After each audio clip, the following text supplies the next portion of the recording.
Em nome do Pai, e do Filho, e do Espírito Santo. Amém. Olá, queridos, com grande alegria em nosso coração, nos encontramos novamente nesse nosso sexto encontro, aonde estamos meditando, aonde estamos refletindo sobre o doutorado de Santa Teresa. Ao mesmo tempo celebrando, dando graças a Deus pelos 50 anos de Teresa, Santa Teresa de Jesus, doutora da Igreja. Talvez você está me escutando aqui falando várias vezes o nome Teresa. Conforme a gente vai lendo, conforme a gente vai se aproximando, a gente vai criando uma proximidade, uma intimidade, uma liberdade que acabo chamando Santa Teresa, a grande doutora da Igreja, algumas vezes de Teresa. Mas não se preocupe com isso. É a mesma Santa Teresa de Jesus, a Santa Teresa de Ávila, a doutora da Igreja, a mística abulense, que vem do nome da sua cidade de Ávila. Os que moram em Ávila são chamados de abulenses. É a mesma santa pela qual os espanhóis a chamam também de La Santa, ou seja, essa grande santa como que a maior de todas as santas da Espanha, no sentido de deixar um legado substancioso à Igreja através das suas experiências. Bom, mas vamos lá. Vamos continuar refletindo, vamos continuar meditando, vamos continuar saboreando aquilo que é a experiência teresiana de Deus. E hoje nós vamos falar do Evangelho de Teresa de Jesus, de Santa Teresa de Jesus. Novidade e universalidade. O Evangelho por quê? Porque Teresa também traz uma boa notícia. É um novo evangelho, é um evangelho diferente? Não. É uma experiência pessoal, é uma boa notícia que está na grande boa notícia daquilo e daquelas mensagens que Jesus anunciou através das suas pregações, dos seus discursos, dos seus encontros narrados pelos evangelistas, e que Teresa faz uma experiência pessoal também com esse mesmo Cristo. Se Teresa de Almada, como ela é chamada também pelo nome familiar, estivesse vivendo neste tempo, ou seja, fosse contemporânea a nós e fosse uma adolescente, penso eu particularmente, que ela seria uma das grandes assíduas devoradoras da literatura mundial, pois habita em Teresa o desejo de conhecer o ser humano, conhecer novas línguas, culturas, comportamentos, assim como seria uma visceral leitora e frequentadora de bibliotecas e livrarias, no intuito de encontrar não apenas o último livro lançado, escrito por um bom escritor, secular ou religioso, mas buscando neles substância que alimentasse a sua humanidade e espiritualidade. Dimensões que em Teresa encontram absoluta conexão. Entretanto, no seu tempo, sabemos que as possibilidades da mulher ter acesso a livros eram bem escassas. Os contos de cavalarias eram os meios mais comuns em que os pais possibilitavam a aprendizagem da escrita às suas filhas, com exceção de famílias onde, entre parentes, se ensinava principalmente às mulheres. Contudo, algumas, com uma capacidade autodidata, tinham mais facilidade de avançar no conhecimento das letras e ter acesso a bons livros. Contudo, tudo isso sobre uma vigilância estrita da família.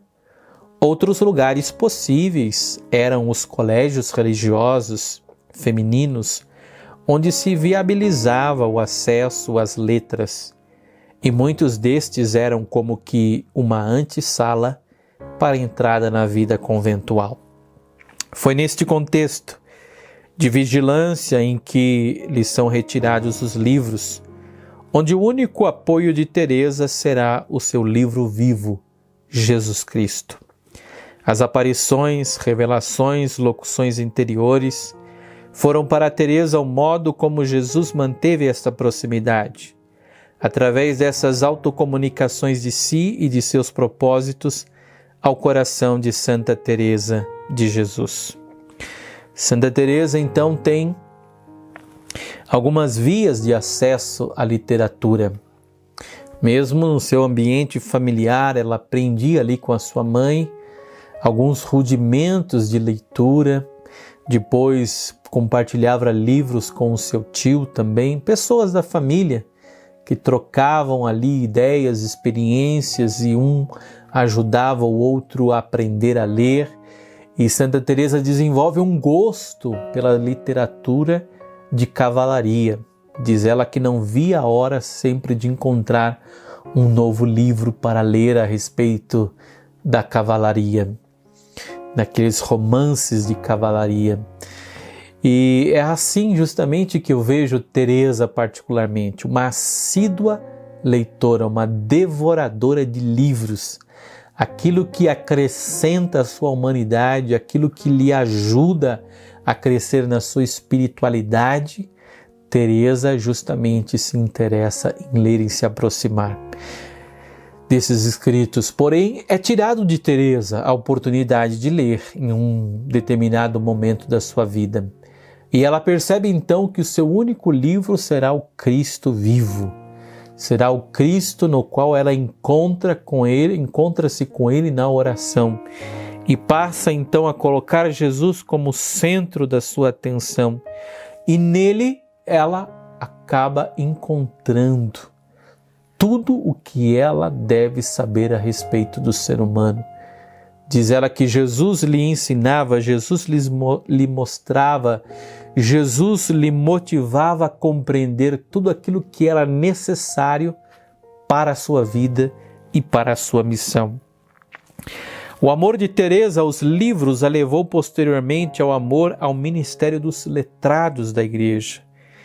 Após um primeiro momento de descoberta da beleza da vida espiritual através dos livros e da oração de recolhimento, que foram para a santa como que grandes descobertas de sua vida, vem novamente o retorno aos livros depois de um período de suspeita e purificação interior, aonde essa retomada será uma grande alavanca para Teresa, para poder assim ascender como uma escritora espiritual. O magistério humilde dos teólogos de buscar instruir as almas através do conhecimento adquirido dos mistérios da fé cristã, através dos estudos, será um fator de mediação entre Teresa e a doutrina da Igreja. Esta mediação foi importante para o discernimento de todo o conhecimento infuso que o Espírito Santo estava comunicando a Teresa. É bonito ver em Teresa que ela não tem medo, ela não se preocupa em confrontar as suas experiências pessoais com o discernimento de um teólogo, de um biblista, de um canonista, de alguém que conhece a teologia dogmática da Igreja, de alguém que conhece a teologia sacramental, a teologia bíblica. Muito pelo contrário, ela acabava como que interiorizando, internalizando tantos ensinamentos, tantas partilhas, tanto conhecimento adquirido desses homens aos quais ela consultava.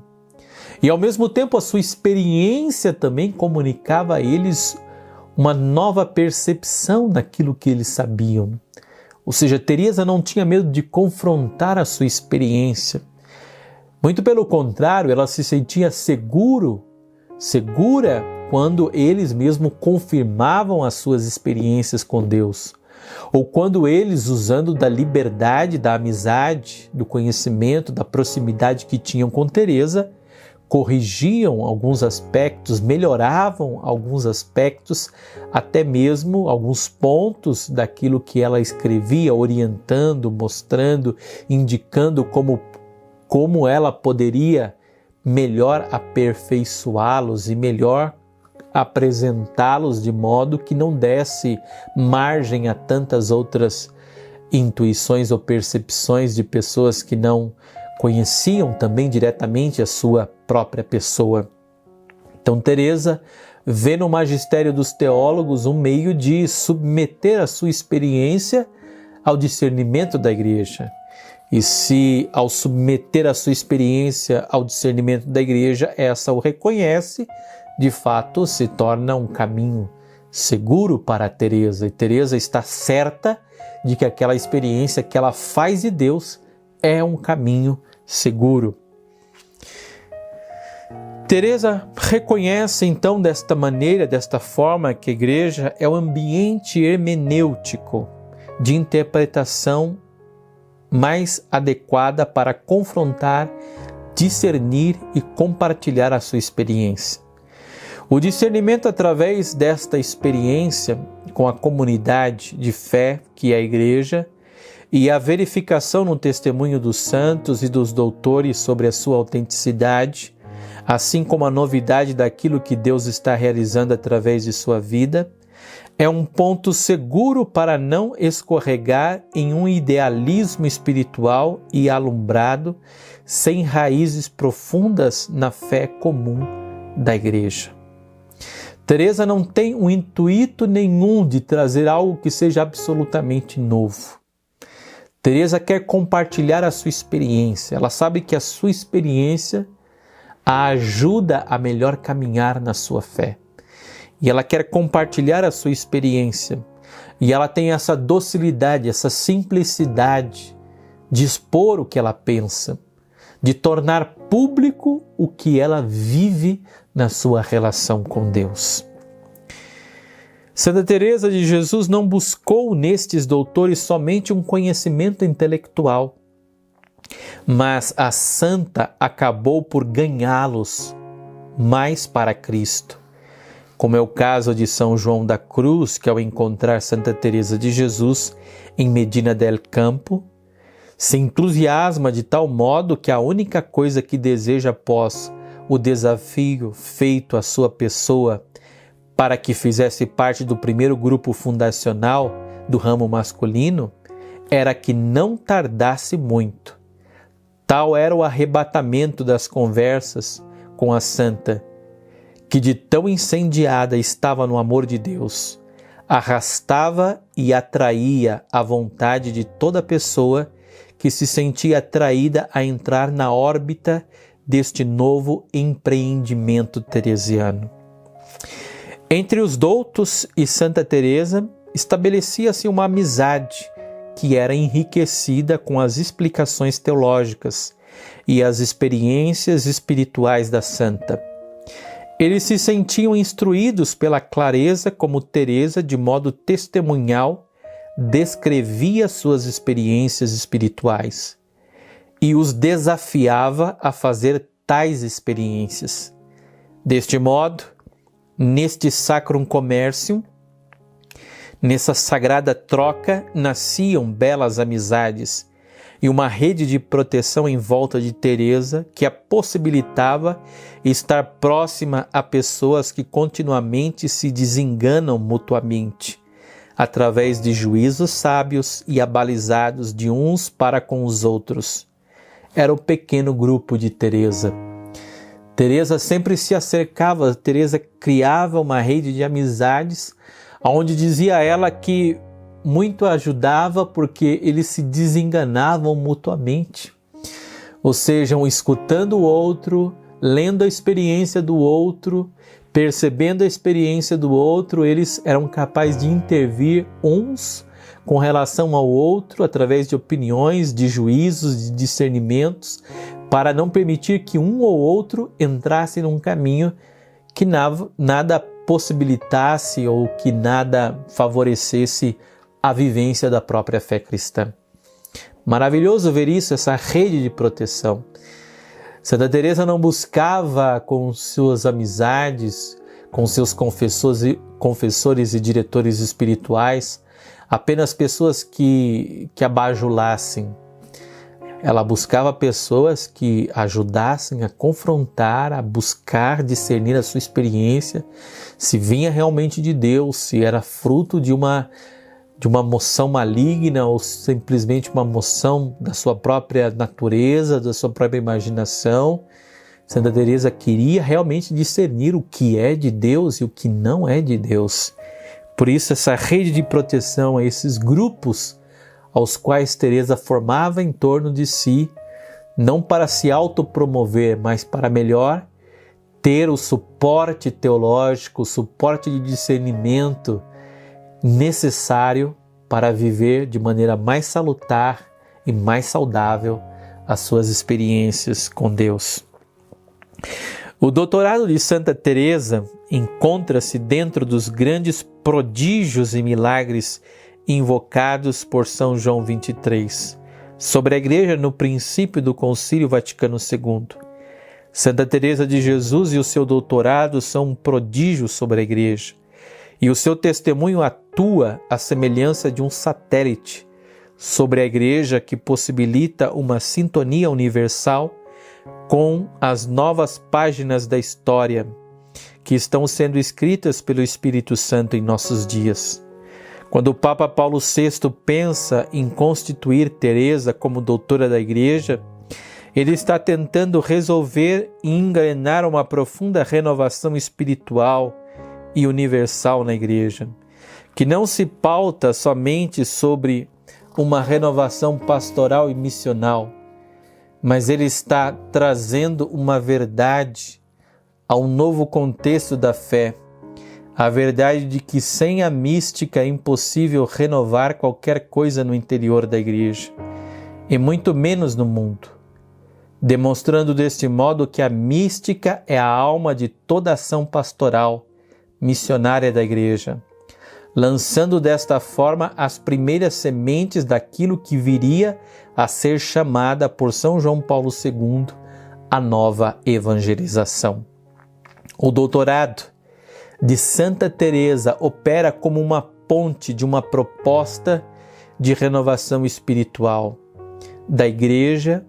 Desta forma, podemos afirmar que o Concílio Vaticano II não foi apenas um concílio pastoral, mas um concílio espiritual também, pois a Igreja se preocupa não apenas em comunicar os tesouros da fé nos tempos atuais, mas no modo de fazê-lo, ou seja, mesmo que exista novos métodos e novas estruturas, é indispensável que os novos evangelizadores sejam revestidos de um novo ardor, sendo renovados por uma profunda vivência mística dos mistérios da fé, saindo da casca dos que se conhecem para a profundidade do que se experiencia com autenticidade.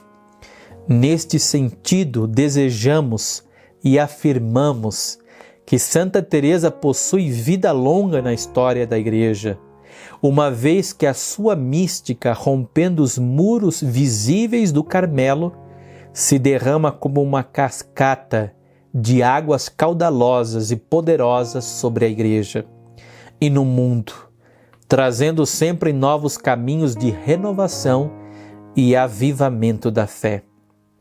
Termino narrando um testemunho de Isabel da Cruz, para ilustrar que os escritos de Santa Teresa são brasas sobre papéis. Ouvi dizer, diz esta consagrada, ouvi dizer que o padre Frei Pedro de Yangas, da Ordem de São Domingo, disse a uma priora das Carmelitas Descalças que quando queria recolher-se e preparar-se para rezar a missa, que logo tomava o braseiro, que era o livro da vida de Santa Teresa de Jesus, e se aquecia nele. Que maravilhoso testemunho, e termino com esse testemunho. Um padre dominicano que relata uma irmã, relata uma consagrada, uma monja, que quando queria se aquecer, quando queria preparar-se bem para rezar a missa, tomava o braseiro, que é o livro da vida de Santa Teresa. Você sabe que um braseiro, antigamente, na Idade Média, no tempo de Santa Teresa, era como que uma bacia cheia de brasas, aonde se colocava no centro da sala e as pessoas se aproximavam para se aquecer nas casas. Isso era o chamado braseiro, para se aquecer, para ficar a casa também aquecida, os pés aquecidos, as mãos aquecidas. E ele dizia que para aquecer o seu coração, para se aquecer na fé, para esquentar o seu coração, para que melhor ele se preparasse para a Santa Missa, ele lia um trecho do livro da vida e se aquecia nele. Que maravilhoso ver essa experiência deste frade, deste padre dominicano que tinha no livro de Santa Teresa, no livro da vida, um caminho extraordinário, um meio extraordinário de bem se preparar para celebrar os mistérios da fé, para celebrar a Santa Missa. Por isso, os livros de Santa Teresa são de fato um braseiro. Quem deles se aproxima com abertura de coração, com sinceridade de vida, com desejo de conversão, não tem como não se aquecer, não tem como não viver de modo mais frutuoso a sua própria fé.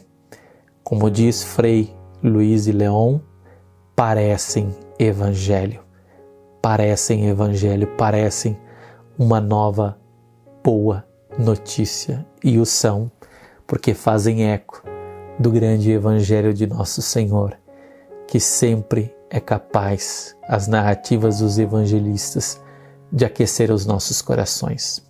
Que a mística Teresa de Jesus, que os seus escritos continuem despertando em nós o desejo de nos aquecermos em meio às coisas do alto, às coisas de Deus. E que o Deus Todo-Poderoso te abençoe, em nome do Pai, do Filho e do Espírito Santo. Amém.